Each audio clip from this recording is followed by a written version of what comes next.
Welcome to the final episode of the Accounting Talent Podcast. For now, at least, it's been an incredible journey exploring some challenges, opportunities in recruitment, retention, talent development within the accounting profession. But today, we are bringing the show to the end of a season and reflecting on the success of the show, celebrating its impact, sharing a glimpse of what's next for 2025. And when I started this show, the talent crisis in accounting was front and center. Firms were struggling to attract and develop and retain their people in an era of disruption, unprecedented change. And over the course of this season of the show, we've hit some of these issues head on, offering you strategies, insights, best practices to help you, your firms thrive and attract talent in these crazy times. And as we close out this chapter, I want to leave you with 10 powerful takeaways. We've done 75 episodes, including this one. This is going to be a practical checklist of lessons that I've learned from this podcast that accounting firms can apply to remain competitive and differentiated. That's the point, isn't it? You've got to stand out for talent. You've got to set yourself up as a preferred place to work, and that requires all kinds of things. So these are 10 things I picked out from guests that I've interviewed, research that I've done for the show, and these all impact leaders in accounting firms, not just HR, not just heads of people, people running culture, people in management and boss roles, but everybody really to contribute to the well-being of the firm, the success, the growth of the firm. And 10 tips here, 10 takeaways that hopefully will wrap up this season really, really well. And then I'll give you an indication of what might be coming up for the Accounting Talent Podcast. So number one is master hybrid work. I did an interview with John Wickman and John Fenton just recently, and this will be coming out on both the Accounting Influencers podcast and the Accounting Talent podcast at some point. And this was about hybrid work. We can't rely on the return to office and bringing everybody back in, but neither can we rely on remote work. They both have flaws. It is hard to drive culture. We know that with remote working. It's hard to get people trained up. It's hard to collaborate and innovate. Productivity may or may not be called into question in remote work, because without that 2-3 hour of commuting a day, you might well get more work done. But the answer is hybrid work. It's got to be. People facing big commutes and that return to the office mandate, we know it's had ramifications for the big corporates that have tried to do it. And people have a taste now of working from home and that freedom and that adaptability, that flexibility, particularly with mental health. So the most successful firms today aren't just adapting to hybrid work. They are driving it. They are excelling at it. They're creating cultures that balance flexibility with accountability and collaboration. If you can get that right, you will feed those employees that want autonomy, particularly the younger generation. But they also crave connection, autonomy plus connection. You get the balance right, you'll see the results. Number two, we talked a lot about building a strong employer brand. This is your firm's reputation as a place to work, as a preferred place to work. This is more critical than ever. People have choice. Even today, we see layoffs from big firms, but still, it's an employee market. It's a talent market. They have ownership of this, and firms are still scrambling to get enough people in. Most firms are operating at a 5 to 10% vacancy in headcount. So by that, I mean, if you've got 250 people at your firm, you might have between 10 and 20-ish vacancies for roles. And many firms have been proactive in their recruitment, in hiring before they have a need for people, just to get good people in and imbue the culture into them. So candidates, people out there at whatever level, the lateral hires, senior or the more junior or entry-level hires, they're drawn to firms that stand out, that offer purpose and meaningful work and interesting work and a vision and a story they can buy into. They want firms that align with their values. So if you can highlight your culture and the benefits, the development opportunities, the great tech, the interesting work you're offering, that's the key to standing out in a crowded market. So number two is building your employer brand. Number three is onboarding with excellence. I've done a lot with my colleague Jeff Phillips on this one because first impressions matter. People fall off very quickly. Buyer's remorse. You know, you bought something, gone into a shop, paid for it, and or even online. And once you get it in your hands or once you're used to it, you think, why did I do that? Was that the wrong move? So if first impressions matter, we know that the firms that onboard new hires at any level with structure, with support, with clarity, asking them if they got everything they need for their role, getting alongside them, making feel like they belong very quickly, they retain people longer and they see faster output from those people, better productivity. So firms that treat onboarding as an experience, not a process, they are the ones that are winning. So that's number 3. Number 4 is prioritize well-being. It's a buzzword, I know, but you can't get away from it these days. Mental health, digital well-being, they're no longer nice to haves. They're no longer, the table stakes, aren't they? They're essential. You've got to actively support your employees' health. You've got to build trust, loyalty, productivity, and take care of them. And these are people. These are people with needs. These are people with lives. These are people with responsibilities and interests outside work. And in today's COVID world, where we've been socially isolated for so long, today's post-pandemic COVID world, we're just beginning to emerge from that and getting back face to face. And a lot of people are struggling with that. They've got a taste for doing their own thing and working to their own schedule. And if you push them beyond that, you will get some fragmentation of the mental state. I'm not saying it's pandemic in accounting, but the message is clear. Mental health first aiders, mental well-being is affecting people at all levels, inside and outside work. And a lot of it's not work-related, but it's impacted in the performance at work. So that's the 4th one, is look at mental health. The 5th one is develop leadership at all levels. A lot keeps coming back to leadership, doesn't it? Why do people leave a good job because of a bad leader? Why do people leave a decent role because of a bad boss? So leadership's not just for the partners or the executives or the managers, the directors, principals in situ.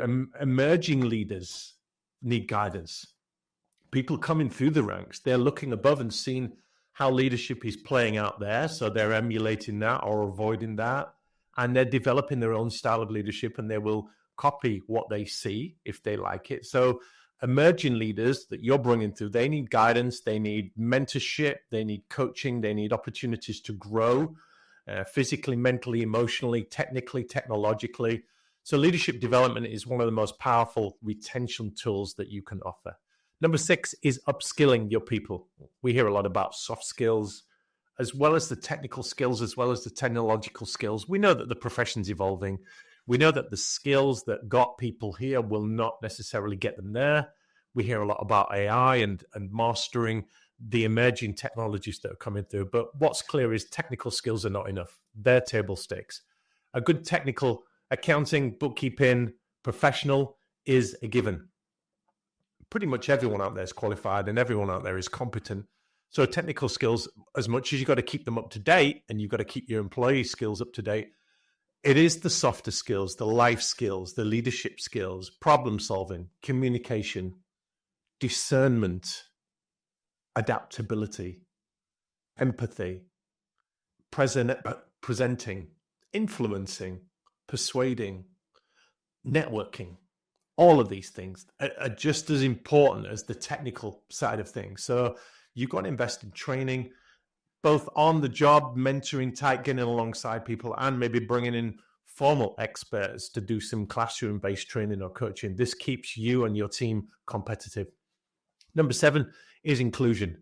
We can't talk about talent without the DEI agenda coming up, diversity, equity, inclusion. I've even heard the J added to that one. You may have to, justice.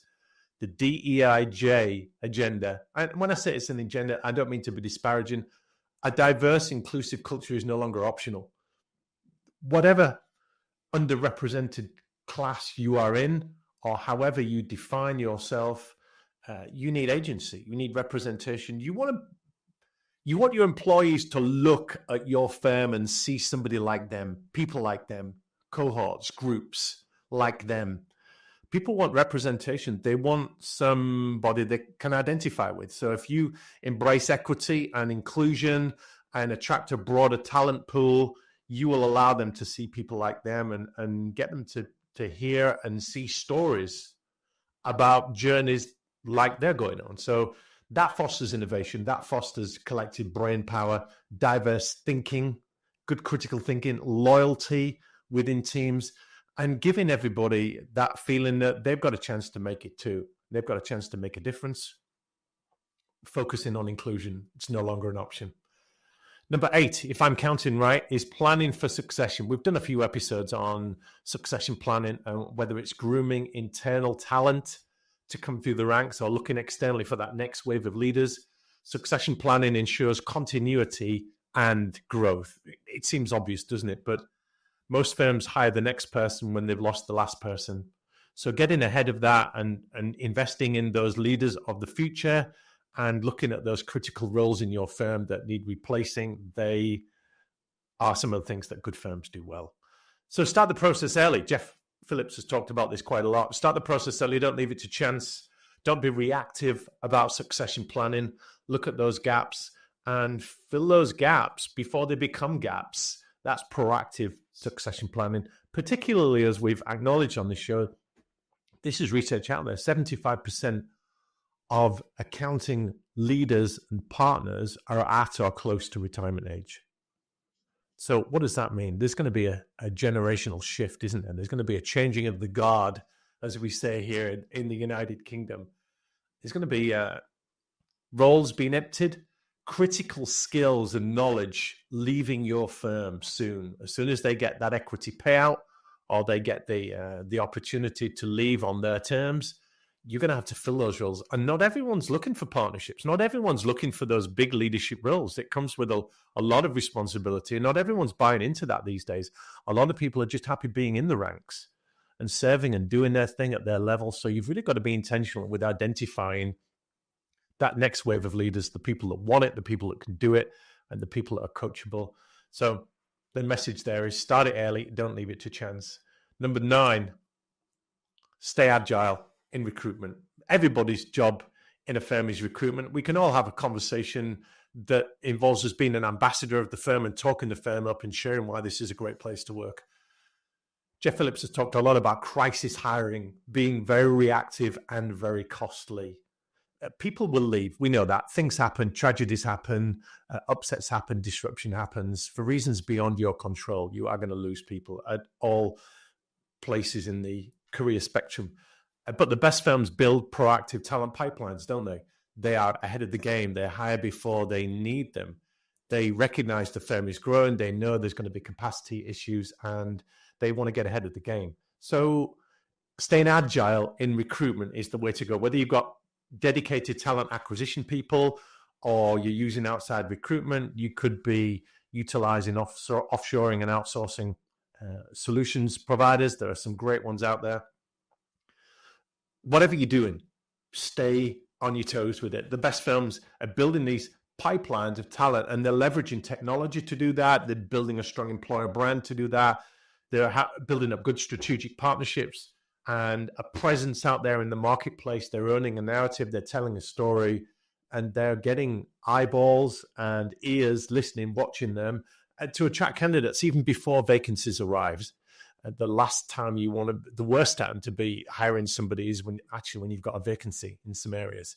You should be planning that ahead of time if you can. But accidents and upsets and surprises happen, so stay agile.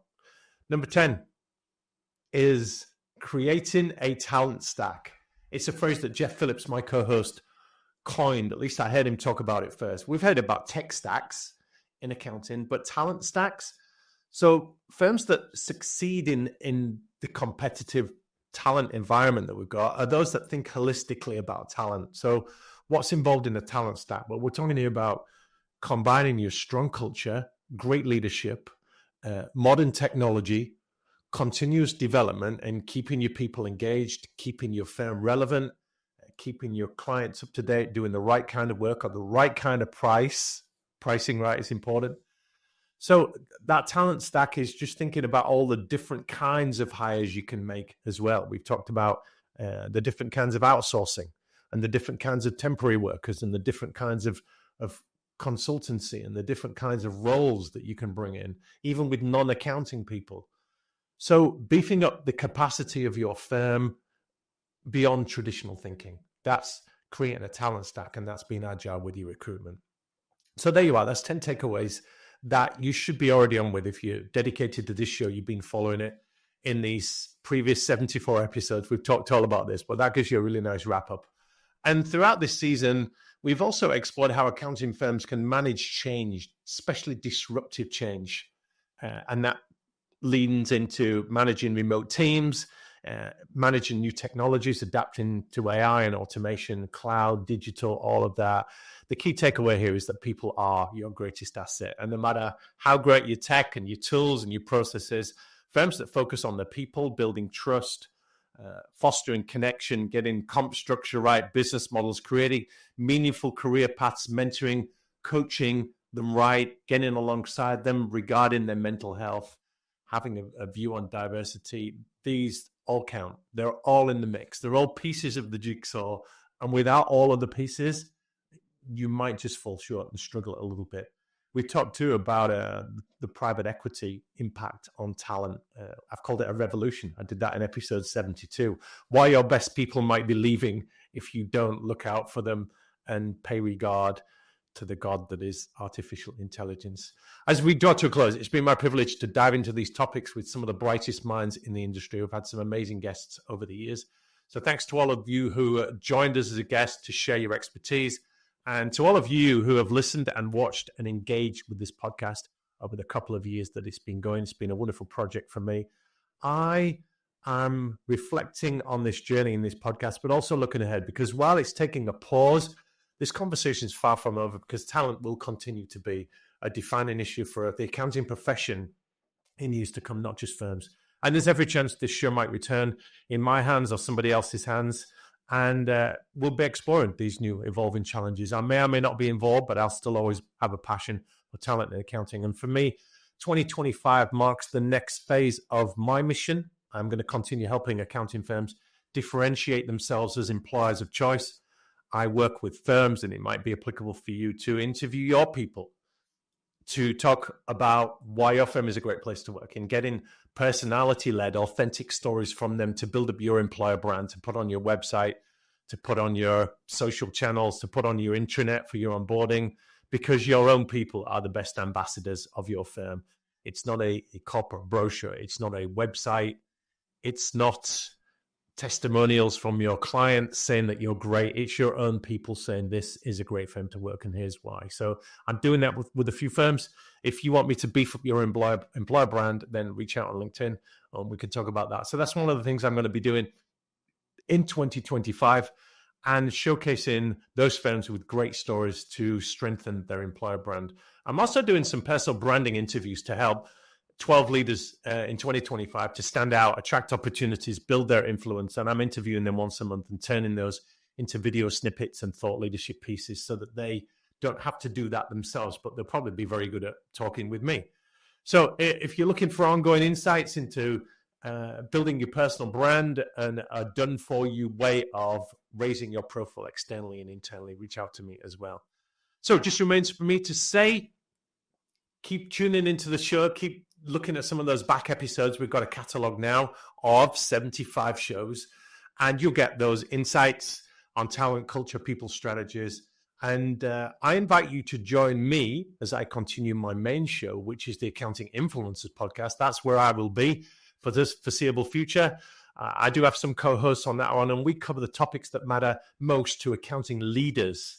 And that's helping people in management leadership roles in accounting firms and even in the profession to manage better, lead better, be more influential, have more of a voice, more of a say, even emerging managers. So we tackle turnover and talent differentiation in there. We talk about leadership development. We talk about the future of work. We talk about the brand of the profession. We talk about the impact of various disruptive drivers of change on accounting. We talk about PE and how that's affecting firms. We talk about AI and how that's affecting firms.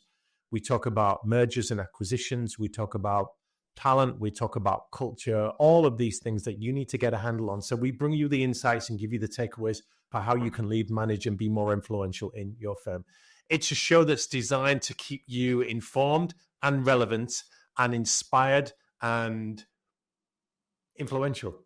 Thanks for being part of this incredible journey. Your support's been invaluable. Thanks for checking out the YouTube channel, and thanks for checking out this show on whatever podcast app or platform you listen to on.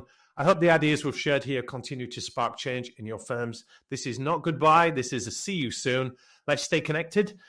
through the Accounting Influencers podcast or through LinkedIn, or if we work together, everyone's helping to shape the future of talent in accounting. So stay inspired, stay committed, and I'll see you soon. Have a great day.